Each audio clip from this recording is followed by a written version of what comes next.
Hello everyone, आज हम Chhattisgarh exercise act 1915 को समझेंगे। इसमें नंबर ऑफ़ सेक्शंस कितने हैं and enforcement date and all, तो देख लेते हैं।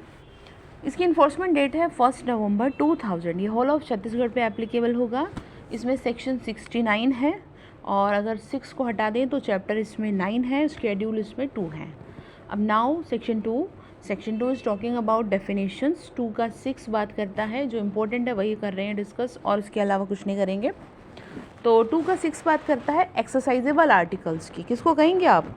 तो यहाँ पर 3 चीज़ें इंक्लूड करता है ये: liquor, intoxicant drugs, Poppy straw और ओपियम अंडर एनडीपीएस। ओपियम मतलब हिंदी में अफीम कहते हैं।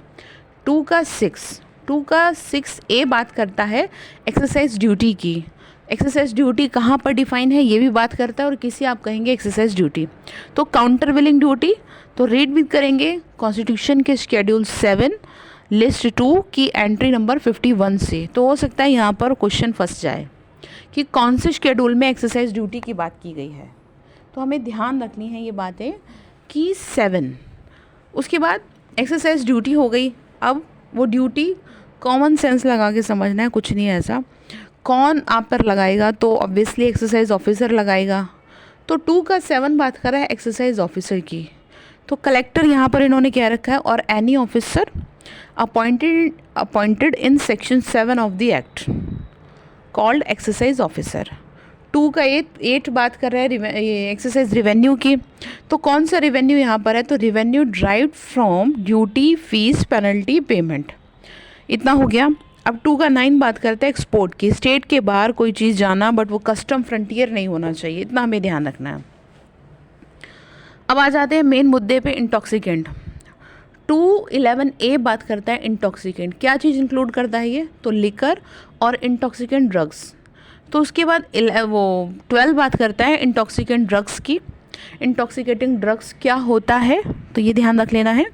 तो इंडियन हेम्प प्लांट की लीव्स, स्मॉल स्टॉक्स या फ्लावर्स या इसके fruit tops and also includes bhang, siddhi, ganja, इनसे जो भी ड्रिंक रेडी होती है, ठीक है, इनसे जो भी ड्रिंक रेडी होती है या फिर वो और इंटॉक्सिकेंट ड्रग्स स्टेट गवर्नमेंट जिसको डिक्लेयर कर दे, ठीक है, और वो इंटॉक्सिकेंट ड्रग्स नहीं होना चाहिए जो डिफाइन अंडर एनडीपीएस वहाँ पर डिफाइन है, तो वो यहाँ पर कंसीडर नहीं किया जाएगा। तो स्टेट गवर्नमेंट शुड डिक्लेयर, तभी उसको क्या मानेंगे? इंटॉक्सिकेंट ड्रग्स मानेंगे। तो इसमें 4-5 पॉइंट ध्यान रखनी है।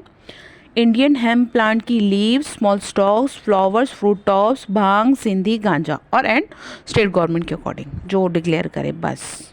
2 का 12 ध्यान रखना है बहुत अच्छे से। 2 का 13 बात करता है लिकर। अब लिकर क्या होता है तो यहाँ पे भी समझना है।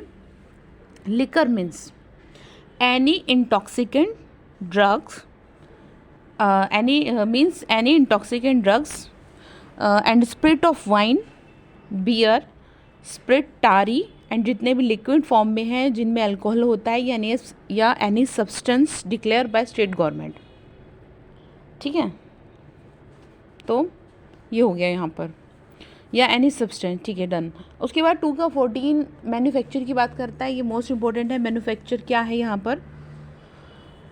तो एनी प्रोसेस वेदर नेचुरल और आर्टिफिशियल जिससे कोई भी इंटॉक्सिकेंट प्रोड्यूस किया जाता है, प्रिपेयर किया जाता है, या रेडिस्टिलेशन उसका किया जाता है, या रेक्टिफाई किया जाता है, या फ्लेवरिंग उसमें डाला जाता है, ब्लेंडिंग किया जाता है, या कलरिंग होती है, are called manufacture of liquor.